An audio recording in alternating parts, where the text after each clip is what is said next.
All right. So 96 Concorde subframe bolts. We had two rear ones. The nuts of the bolts were broke off inside of the frame.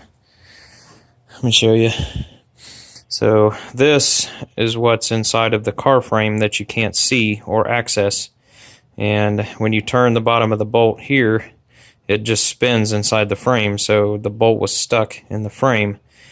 So I had that going on the rear on this side and then the rear on the passenger side. So what I ended up doing was cutting, you can't see this side, but I cut a hole, pull back the carpet, pull back the insulation. I cut a hole in the floorboard and then a little hole into the frame to try to access that top bolt. Cut it out, get it out of there, put a new bolt in it. Did the same thing on the passenger side. I'll show you it. I haven't covered the hole back up yet. And on this side, same thing. You can see here, here's where the frame runs. And I've got the piece of metal just covering over it for now, but right back in there is where the top of the nut sits for the subframe bolt. So I had to get all the way back in there to get that nut held tight so the nut would stop moving. Now, here's the bigger issue. So apparently this one was messed with.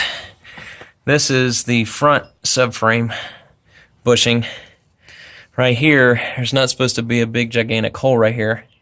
There's supposed to be a flat piece of metal with a nut attached to it where a bolt goes through this and attaches to the frame. This is the frame of the car.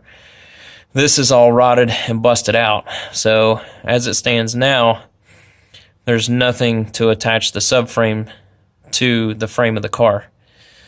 So I've got a good buddy of mine, Frank. He's going to cut me up a piece of metal that's going to go inside the frame here. It's going to have a hole in it, and that'll give us something to attach a bolt to and attach this subframe back to the frame of the car.